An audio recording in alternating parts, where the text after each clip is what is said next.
हरिओम तत्सत। कन्या लग्न की कुंडली है। सूर्य से फलादेश प्रारंभ करते हैं। सूर्य इस कुंडली में व्यय भाव के स्वामी है, द्वादश भाव के स्वामी है, खर्च के स्वामी है और पराक्रम भाव में विराजमान है। और सूर्य पर शनि की दृष्टि भी है। सूर्य 16 अंश के हैं, उस पर शनि की दृष्टि है, तो जिसके कारण पराक्रम में तो वृद्धि होती है, परंतु भाई बहन के सुख में कठिनाई एवं परेशानी होती है, उनसे मतभेद होती है, विशेषकर बड़े भाई से। क्योंकि सूर्य यदि तृतीय भाव में विराजमान होते हैं तो बड़े भाई के सुख में भी कमी होती है। और खर्च के स्वामी होकर पीड़ित हो गए तो अत्यधिक एवं फिजूल खर्च के कारण भी कठिनाई एवं परेशानियों का सामना करना पड़ता है। यदि शनि से पीड़ित नहीं होते तो कोई ज़्यादा परेशानी नहीं होती। यहाँ से सूर्य नौवें भाव में दृष्टि डाल रहे हैं, तो बाहरी स्थानों के संपर्क से और पराक्रम के माध्यम से और कठिन परिश्रम के माध्यम से सूर्य के द्वारा भाग्य की उन्नति होती है। तो यहाँ हमें सूर्य की आराधना करनी है, सूर्य को जल अर्पित करना है और शनि से संबंधित उपाय आपको करना है। चंद्रमा इस कुंडली में आय भाव के स्वामी है और चंद्रमा देखिए सूर्य के साथ विराजमान हो गए, यानी और 0-0 अंश के हैं। देखिए यहाँ 0-0 अंश के हैं, यानी कि सूर्य के साथ जब विराजमान हो गए तो अमावस्या के आसपास का जन्म हो गया या अमावस्या का जन्म हो गया तो पक्ष बल में चंद्रमा कमजोर हो गए और अंश बल में भी कमजोर हो गए। और जिस प्रकार सूर्य पीड़ित हो रहे थे उसी प्रकार शनि से चंद्रमा भी पीड़ित हो गए। लेकिन सूर्य और चंद्रमा के पीड़ित होने में अंतर क्या है कि सूर्य 16 अंश के हैं और शनि जो है 12 अंश के हैं, तो इनमें अंशात्मक दूरी ज़्यादा है। और चंद्रमा और शनि में जो है अंशात्मक दूरी जो है वो नहीं, सूर्य और शनि में अंशात्मक दूरी कम है और चंद्रमा और शनि में अंशात्मक ज़्यादा है। लेकिन फिर भी ऐसा नहीं है, अंशात्मक दूरी होने के बाद भी परेशानी होती है। अब यहाँ पे चंद्रमा जब शनि से पीड़ित हो गए तो क्या होगा कि यहाँ भी भाई बहन के सुख में कठिनाई एवं परेशानी होगी और ऐसे व्यक्ति को हृदय से संबंधित परेशानी होने की संभावना रहेगी। मानसिक परेशानी तो रहेगी ही और आमदनी प्राप्त करने में कठिनाइयों का सामना करना पड़ता है। परिश्रम का पूर्ण लाभ सही प्रकार से नहीं मिलता है और चंद्रमा यहाँ नीच राशि में भी विराजमान है, यह भी देखना जरूरी है। परंतु अब यहाँ पे क्या है कि मंगल की भी दृष्टि है अपने घर में, इसलिए चंद्रमा को नीच नहीं माना जाएगा। परंतु अंश बल में और पक्ष बल में तो कमजोर है और पीड़ित तो है ना, तो इसलिए यह सब परेशानी आपको होगी। और चंद्रमा यहाँ से दृष्टि डाल रहे हैं नौवें भाव में, तो भाग्य की विशेष उन्नति होती है, धर्म का पालन करते हैं, उच्च शिक्षा प्राप्त होती है। लेकिन जब चंद्रमा को प्रबल करेंगे और जो शनि से पीड़ित हो रही है इसका उपाय करेंगे तभी यहाँ पर श्रेष्ठ लाभ प्राप्त होगा। जब यह खुद ही कमजोर और पीड़ित होगा तो फिर लाभ दूसरी जगह कैसे देगा। मंगल के विषय में चर्चा करते हैं तो मंगल इस कुंडली में तृतीय भाव के स्वामी है और अष्टम भाव के स्वामी है, द्वादश भाव में चले गए और इस पर केतु की दृष्टि है। मंगल जो है इस कुंडली में अकारक होते हैं लेकिन आयु के लिए अच्छे होते हैं।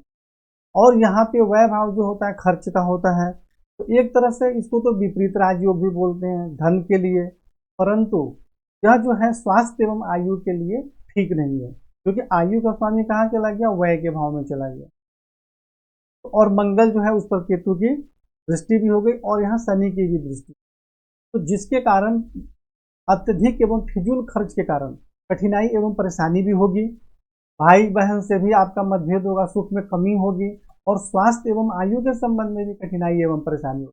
और पैर के सबसे निचले भाग में भी चोट इत्यादि लगने की संभावना रहेगी और नींद भी कई बार सही प्रकार से नहीं आई। अब यहाँ से मंगल दृष्टि डाल रहे हैं अपने घर में, तो अपने घर में दृष्टि डालने के कारण पराक्रम में वृद्धि होगी, भाई बहन का सुख प्राप्त होता है। परंतु जब खुद ही पीड़ित है तो कहाँ से होगा। और जब ये मंगल फिर शनि पर दृष्टि डालेंगे, जैसे शनि मंगल पर दृष्टि डाल रहे थे और मंगल भी शनि पर दृष्टि डाल रहे हैं, तो जब मंगल दोनों एक दूसरे के सामने जब रहते हैं तो इसे विस्फोटक योग बोला जाता है। ऐसी स्थिति में मंगल और सूर्य जिस भाव के स्वामी है उनसे भी परेशानी होती है और जिस भाव में ये दोनों विराजमान है उस भाव से संबंधित भी परेशानी होती है। तो यहाँ मंगल दृष्टि डालेंगे तो क्या होगा, शत्रु पक्ष से कठिनाई में परेशानी होगी। और शनि जो है विद्या बुद्धि संतान के स्वामी है और जॉब और नौकरी के घर में विराजमान है, तो इन सभी क्षेत्रों में भी कठिनाई एवं परेशानियों का सामना करना पड़ता है। हालांकि मंगल कमजोर है तो बहुत ज्यादा प्रभाव नहीं होगा, लेकिन होगा जरूर, आपको इसका उपाय करना पड़ेगा। और यहाँ से मंगल सप्तम भाव में दृष्टि डाल रहे हैं तो एक तरह से मांगलिक योग का भी निर्माण हो रहा है, लेकिन अंश बल में कमजोर है तो इसलिए मांगलिक का प्रभाव बहुत ज्यादा नहीं रहेगा, जिसके कारण कुछ कठिनाइयों के साथ पति एवं वैवाहिक जीवन का सुख प्राप्त होता है। तो यहाँ पे आपको जो उपाय, शनि का भी हमें उपाय करना जरूरी है और मंगल का जो उपाय बताया गया है वह तो करना जरूरी है। देखिए अब यहाँ पे क्या है, मंगल आयु भाव का भी स्वामी है और यहाँ पीड़ित भी कर रहे हैं, इसलिए हम इसका रत्न नहीं धारण करेंगे, इसका मंत्र जाप करेंगे और उपाय भी करेंगे। मंत्र जाप इसलिए करेंगे कि चंद्रमा कमजोर है और पीड़ित है, और उपाय इसलिए करेंगे कि मंगल शनि को देख रहे हैं। तो ये दोनों ही मतलब कि उपाय यहाँ पे करना पड़ेगा। बुध जो है उस कुंडली में लग्नेश होते हैं और दसम भाव के स्वामी हैं, और यह तृतीय भाव में विराजमान है, सूर्य के साथ है और यहाँ पर अस्त है। पहले बुध का फलादेश देखते हैं कि पराक्रम में वृद्धि होती है, भाई बहन का सुख प्राप्त होता है, शारीरिक स्वास्थ्य, सौंदर्य, सम्मान एवं प्रतिष्ठा में वृद्धि होती है, पिता राज्य रोजगार के क्षेत्र में सुख सम्मान एवं सफलता प्राप्त होती है, और नवम भाव की दृष्टि डालने के कारण भाग्य की विशेष उन्नति होती है, आप धर्म का पालन करते हैं, उच्च शिक्षा भी अच्छी प्राप्त होती है। परंतु यह सब लाभ कब मिलेगा, जब हम बुध को प्रबल करेंगे, क्योंकि बुध यहाँ पर 9 अंश के हैं और सूर्य के साथ भी विराजमान है और 6 अंश का ही डिफरेंस है। यदि 13 अंश से ज्यादा का अंतर होता तो अस्त नहीं माने जाते। अस्त भी है, कमजोर भी है, लेकिन फलादेश बहुत अच्छा है, इसलिए बुध से संबंध, बुध को प्रबल करना जरूरी है।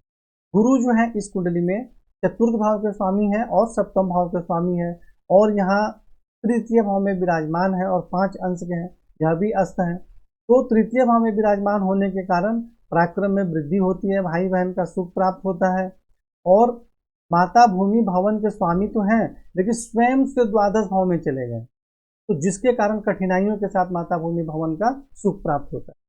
और यहाँ से गुरु स्वराशि में जब दृष्टि डाल रहे हैं तो पति एवं वैवाहिक जीवन का श्रेष्ठ सुख प्राप्त होता है, दैनिक रोजगार में सफलता प्राप्त होती है, और नवम भाव में दृष्टि डालेंगे तो भाग्य की उन्नति होती है, धर्म का पालन करती है, और एकादश भाव में दृष्टि डालेंगे तो आमदनी बहुत अच्छी होती है।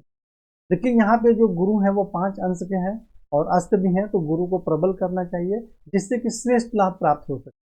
दूसरी बात कि जो गुरु है वह चलित कुंडली में द्वितीय भाव में विराजमान आ गए, तो द्वितीय भाव में विराजमान होने के कारण राहु के साथ विराजमान हो जाएंगे तो पीड़ित हो जाएंगे, फिर क्या हो जाएगा, यहाँ पे चंडाल योग बन जाएगा, तो जिसके कारण क्या होगा, धन एवं कुटुंब के सुख में भी परेशानी होगी और पति एवं वैवाहिक जीवन के सुख में भी कठिनाई परेशानी होगी। तो इसलिए लग्न कुंडली और चलित कुंडली दोनों का फलादेश देखना जरूरी है, तो उस हिसाब से भी गुरु को प्रबल करना जरूरी है और राहु से संबंधित दान एवं उपाय करना अत्यंत ही आवश्यक है। शुक्र जो है इस कुंडली में द्वितीय भाव के स्वामी हैं और भाग्य भाव के स्वामी हैं और खुद के घर में बैठे हुए हैं, तो यह बहुत ही अच्छा योग है। ऐसे व्यक्ति को धन एवं कुटुंब का श्रेष्ठ सुख प्राप्त होता है, धन का संग्रह होता है, जीवन में धन की कमी नहीं होती है और भाग्य की विशेष उन्नति होती है, धर्म का पालन करते हैं, उच्च शिक्षा भी प्राप्त होती है, और अष्टम भाव में दृष्टि के कारण आयु में वृद्धि भी होती है। अब यहाँ शुक्र जो है वो राहु के साथ विराजमान है, तो जिसके कारण कुछ सामान्य परेशानी भी होती है, या वैवाहिक जीवन में कहें, या द्वितीय भाव चेहरे का भी होता है, तो जब शुक्र के साथ राहु विराजमान द्वितीय भाव में हो जाएंगे तो चेहरे पर भी डार्क सर्किल वगैरह, दाग इत्यादि ये सब हो सकते हैं, लेकिन कोई बहुत भारी समस्या ऐसा नहीं होगा। शनि जो है इस कुंडली में पंचम भाव के स्वामी है, त्रिकोण के स्वामी है, और षष्ठ भाव नौकरी के, शत्रु के, रोग के, ऋण के भी स्वामी है, खुद के घर में बैठे हुए हैं। लेकिन अब यहाँ शनि जो है उस पर देखिए राहु की भी दृष्टि है, राहु की भी दृष्टि है और मंगल की भी दृष्टि है, तो शनि पर इस दोनों ग्रहों की दृष्टि है, जिसके कारण यहाँ विद्या, बुद्धि, संतान, नौकरी, ननिहाल पक्ष, इन सभी चीजों में जो लाभ मिल रहा था उसमें परेशानी हो जाए। शत्रु पक्ष से भी परेशानियों का सामना करना पड़ता है और पेट में किसी प्रकार की बीमारी इत्यादि होने की संभावना रहती है, इसलिए यहाँ पे राहु और मंगल से संबंधित उपाय करना जरूरी है, इन दोनों को प्रबल नहीं करना है। और शनि यहाँ से दृष्टि डाल रहे हैं अष्टम भाव में, तो जिसके कारण स्वास्थ्य एवं आयु के संबंध में कुछ परेशानी होती है, और यहाँ से दृष्टि डाल रहे हैं द्वादश भाव में मंगल पर, तो जिसके कारण भी मतलब मंगल के घर में भी दृष्टि डाल रहे हैं और मंगल पर भी दृष्टि डाल रहे हैं, तो जिसके कारण स्वास्थ्य आयु में परेशानी होती है, और मंगल के फलादेश में जो मैं बताया था वह सब भी परेशानी होती है। और यहाँ से शनि जब चंद्रमा और सूर्य दोनों को ही पीड़ित कर रहे हैं, तो जिसके कारण आमदनी में परेशानी, भाई बहन के और पराक्रम में परेशानी, सीने से संबंधित परेशानी, हाथों में परेशानी हो सकती है। तो अब देखिए शनि इस कुंडली में सबसे कारक है, त्रिकोण के स्वामी है, लेकिन इनकी संबंध ऐसे ऐसे ग्रहों से मतलब बन रहा है जिसके कारण ये परेशानी का योग बना रहे हैं। इसलिए इसमें जो जो उपाय आपको कुंडली में लिखकर बताए गए हैं, उन सब उपायों को सावधानी से पढ़ के समझ के आपको उपाय करना है और मुझसे चर्चा करना है, नहीं समझ में आए। राहु जो है इस कुंडली में द्वितीय भाव में विराजमान है, तो कुछ कठिनाइयों के साथ धन एवं कुटुंब का सुख प्राप्त होता है, कभी कभी अचानक लाभ भी प्राप्त होता है। और यहाँ से जब शनि पर दृष्टि डालेंगे तो विद्या बुद्धि संतान में भी परेशानी होगी, और पेट में भी परेशानी होगी, नौकरी में भी परेशानी होगी। यहाँ दृष्टि डालेंगे तो स्वास्थ्य एवं आयु के संबंध में कठिनाई एवं परेशानी होती है। और यहाँ से लेकिन जब दसम भाव में दृष्टि डालेंगे तो पिता राज्य एवं रोजगार के क्षेत्र में सुख सम्मान एवं सफलता भी प्राप्त होती है। तो इस प्रकार आपने देखा कि एक ही ग्रह जो है लाभ और हानि दोनों ही देते हैं।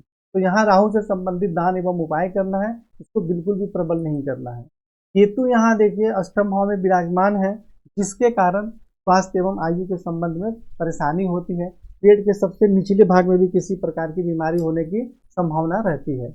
और ऐसे व्यक्ति को विषैले जानवर से भी बहुत ज़्यादा भय रहता है, जैसे कुत्ता, सांप, बिच्छू इत्यादि। तो इन सब चीज़ों से भी आपको बच के रहना चाहिए। और यहाँ से केतु जब मंगल पर दृष्टि डालेंगे, जिस प्रकार शनि यहाँ भी दृष्टि डाल रहे थे मंगल के घर में, और मंगल पर भी दृष्टि डाल रहे थे, उसी प्रकार केतु मंगल के घर में भी बैठे हैं और मंगल पर भी दृष्टि डाल रहे हैं। तो ये सारी स्थितियां जो है स्वास्थ्य एवं आयु के लिए बहुत ज्यादा परेशानी का योग है। और यहाँ से फिर जो मंगल पर जब केतु दृष्टि डालेंगे तो पैर के सबसे निचले भाग में चोट लगने की संभावना रहेगी, स्वास्थ्य एवं आयु में परेशानी होगी, नींद सही प्रकार से नहीं आएगी। और यहाँ से द्वितीय भाव में डालेंगे तो धन एवं कुटुंब के सुख में कठिनाई एवं परेशानी होती है। लेकिन चतुर्थ भाव में दृष्टि डालेंगे तो माता, भूमि, भवन, वाहन का सुख भी प्राप्त होता है, लेकिन कुछ कठिनाई भी होती है। तो यहाँ मैंने सभी ग्रहों का उपाय आपको बता दिया। इसमें सबसे इस कुंडली में जो मुख्य जो समस्या है वह यह है कि देखिए मंगल पर केतु की भी दृष्टि है और शनि की भी दृष्टि है। ये तो हो गया भाई स्वास्थ्य एवं आयु के लिए मुख्य बात, कि यहाँ पे आपको इनका उपाय करना है और ऐसे व्यक्ति को महामृत्युंजय मंत्र का जाप अवश्य करना चाहिए। दूसरी समस्या क्या है कि शनि पर केतु की दृष्टि है और मंगल की भी दृष्टि है। तो ये जो समस्या है इसके लिए भी जो उपाय बताए गए हैं वह करना जरूरी है। तो और इस प्रकार आप, और सारे फलादेश मैंने बता ही दिया, तो इस प्रकार आप वीडियो को भी देखें और जो कुंडली में फलादेश बताए गए हैं उसको भी पढ़ें, और आप फोन करके चर्चा करें और सही प्रकार से समझकर आप उपाय करें और जीवन में आगे बढ़ें। हरिओम तत्सत।